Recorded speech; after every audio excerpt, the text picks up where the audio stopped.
नमस्कार दोस्तों, मैं डॉक्टर भुवनेश्वर दीक्षित। आप देख रहे हैं चैनल लोकदर्शक। मित्रों, हम आज आपको बहुत सारी बातें बताएंगे। कोटेदारों की क्या समस्याएं हैं, क्या कारण है और उनका समाधान क्या हो सकता है। इसलिए आप सभी से विनती है कि वीडियो को पूरा देखें, बीच में स्किप न करें और वीडियो को सब्सक्राइब करें, जिससे कि कोई भी वीडियो अपलोड होती है इस चैनल के माध्यम से वो आप तक आसानी से पहुंच सके। शेयर इसलिए करना है कि जो आपकी आवाज़ है इस चैनल के माध्यम से हम उठाना चाह रहे हैं तो वो दूसरों तक पहुंचे और उच्च अधिकारियों तक ये वीडियो पहुंचे। अभी 22 तारीख को उत्तर प्रदेश सरकार द्वारा एक रिमाइंडर भेजा गया है। रिमाइंडर का मतलब है स्मरण पत्र, जिसमें शासन द्वारा कहा गया है कि कोटेदारों को बोरे के वजन के सापेक्ष वजन दिया जाए, किंतु वो वजन अभी तक आपको नहीं मिल पा रहा है। शासन ये चाह रहा है कि कोटेदारों को पूरा राशन मिले, उनकी दुकान तक पूरा पहुंचे और कोटेदार कार्ड धारकों को सही प्रकार से राशन दें। किंतु सबसे बड़ी समस्या यह है कि कोटेदारों को पूरा राशन ही नहीं मिल रहा और दूसरा भीगा हुआ राशन मिलता है, जिसे प्रेषण अधिकारी गोदाम में भिगा देते हैं।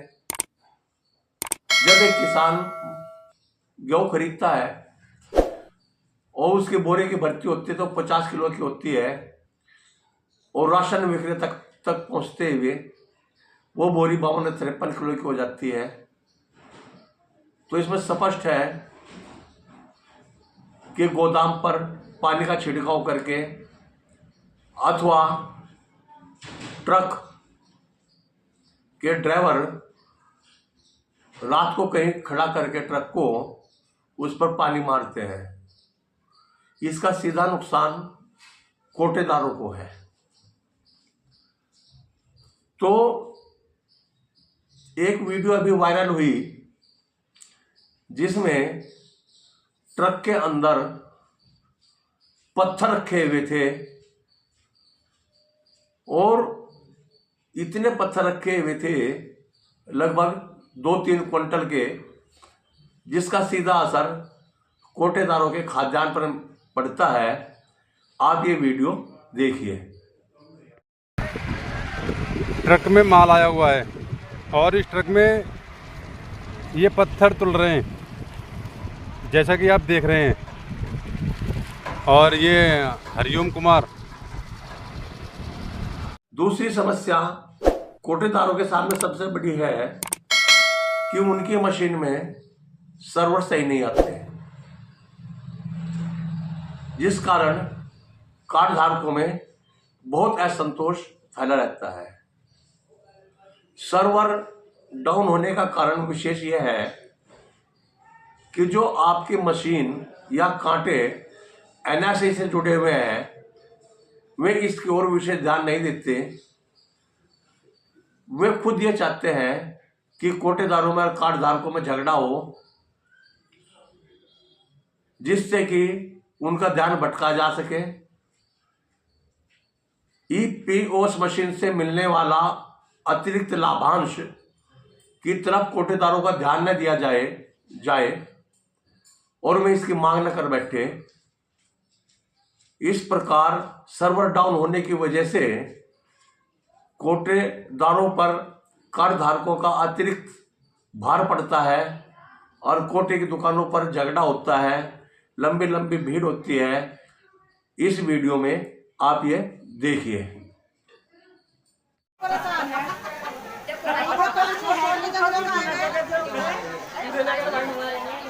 कोटेदारों की इन समस्याओं का कारण सबसे बड़ा यह है कि कोटेदार संगठित नहीं है।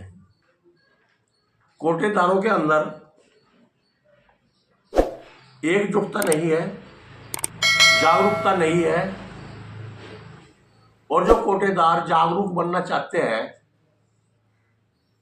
उनके पीछे कुछ कोटेदार ऐसे हैं जो लाल फीताशाही से चमचागिरी करते हैं, अतिरिक्त उनकी चाटुकारी करते हैं, जबकि उन्हें मिलना कुछ नहीं है, किंतु उनकी जो अनियमितता है उनको दबाने के लिए वो अपने उन अधिकारियों से जिनके ऊपर ये व्यवस्था चलाने की जिम्मेदारी है उनसे चाटुकारी करते हैं, और वे ये नहीं चाहते कि संगठन मजबूत हो। संगठन को तोड़ने का या संगठन विरोधी कार्य करने का उन लोगों का सबसे बड़ा उद्देश्य होता है। दूसरा कार्य है कि प्रेषण कार्य में अनियमितता। कोटेदारों की दुकान तक खाद्यान्न पहुंचाने की जिम्मेदारी प्रेषण विभाग की है। प्रेषण अधिकारी एक एसएमआई ही होता है, किंतु वो राशन को कोटे की दुकान तक पूरी अच्छी तरह से सही मात्रा में पहुंचाने का प्रयास ही नहीं करता, क्योंकि जो खाद्यान्न उसे गोदाम में मिलता है उसका अतिरिक्त अपना ब्लैक मार्केटिंग में बेच करके अतिरिक्त लाभ प्राप्त करता है। तीसरा कारण है कि कोटेदारों की जो गर्दन है वो लाल फीताशाही के हाथ में है, और लाल फीताशाही के मुंह पर जो खून लगा हुआ है उस खून के कारण लाल फीताशाही नहीं चाहती कि कोटेदार ईमानदार बने, सही व्यवस्था हो। जब तक कोटेदारों की शिकायतें उन तक आनी बंद हो जाती है तो इसका मतलब यह है कि वितरण व्यवस्था सही है, वे कोटेदारों के ऊपर कार्रवाई नहीं कर सकते। वे चाहते हैं कि कोटेदार इसी किस्म से अपनी समस्याओं में उलझे रहें और उनके मुंह पे जो खून लगा हुआ है उसकी वो पूर्ति करते रहें। तो इसमें सबसे बड़ा कारण जो है लाल फीताशाही का है। लाल फीताशाही प्रेषण अधिकारी से भी तथा जो ठेकेदार है जिनकी जिम्मेदारी राशन की दुकान तक राशन पहुंचाने की है, वे उनसे अपने मुंह पर लगे खून की को शांत करते हैं। इसका मेरे विचार से जो समाधान है, ये समाधान होना चाहिए कि जो जितने भी कोटेदार हैं वे संगठित हों, एकजुट हों और अपनी दुकान पर पूरा राशन प्राप्त करें। ऐसा कार्य न करें जिससे कि कोटेदारों की बदनामी हो। दूसरी बात, कार्ड धारकों से अपने मधुर संबंध रखें, उन्हें विश्वास में लें, उन्हें वस्तु स्थिति समझाएं कि वितरण नई व्यवस्था चालू हुई है और ये आप लोगों के हित के लिए ही है, इसलिए आप थोड़ा धैर्य रखें। उन्हें प्यार से समझाएं, लड़ाई झगड़ा, गाली गलौज अथवा कार्ड फेंकने जैसे कार्य न करें। यदि कार्ड धारकों में ही असंतोष पैदा होगा तो आपके खिलाफ में लामबंद हो जाएंगे और आपको कोटा चलाने के लिए बहुत ज़्यादा दिक्कत पैदा होगी। दूसरी बात है कि जो चाटुकार हैं उनसे दूरी बनाए रखें, उनसे कतई भी संबंध न रखें, तथा यदि आपके विरुद्ध ऐसे चाटुकार खड़े होते हैं तो आप उनका मुंह तोड़ जवाब दें और संगठित होकर कम प्राप्ति का जो राशन आपको मिल रहा है और आपकी दुकान तक नहीं पहुंच रहा है, आप सभी संगठित होकर उसका विरोध करें, कम राशन न लें और पूरा राशन प्राप्त करें। जो रिमाइंडर आया है जिसमें यह कहा गया है कि पूरा बोरे समेत राशन विक्रेताओं तक पहुंचाना चाहिए और उसकी जिम्मेदारी प्रेषण अधिकारी की है, ये आदेश भी आप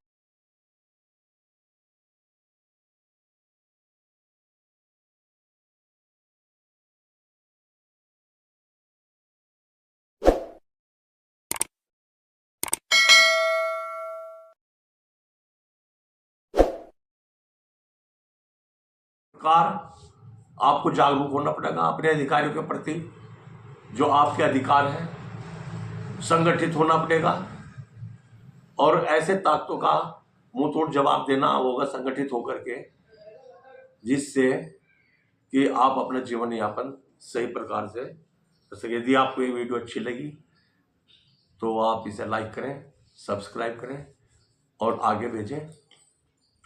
पिछली वीडियो में कुछ लोगों के प्रश्न आए थे। एक प्रश्न ये था कि हमको भीगा हुआ खाद्यान्न दिया जाता है, तो उनका उत्तर ये है कि आप खुद किसी कांटे पर राशन लेने के लिए न जाएं और अपनी दुकान पर ही प्राप्त करें, और यदि राशन में डिफेक्ट है, कम है, तो आप उसे मत उतरवाएं। दूसरा कारण है, प्रश्न आया हमारे कमेंट्स में कि लोग बाग यानी कार्ड धारक सिर पर चढ़ जाते हैं और पूरा राशन लेते हैं। भैया इसका जवाब यह है कि उनका अधिकार है, वो पूरा राशन लेंगे, आपको उन्हें पूरा राशन देना चाहिए। उन्हें संतुष्ट रखें या उनसे अपना एक बातचीत करें, अपनी समस्या बताएं, उन्हें विश्वास में लें। आप उन्हें जबरदस्ती ऐसा नहीं कर सकते कि आप उन्हें राशन कम दें, पूरा राशन आपको देना चाहिए। वीडियो देखने के लिए बहुत बहुत धन्यवाद। आप इसे शेयर करें, सब्सक्राइब करें। नमस्कार।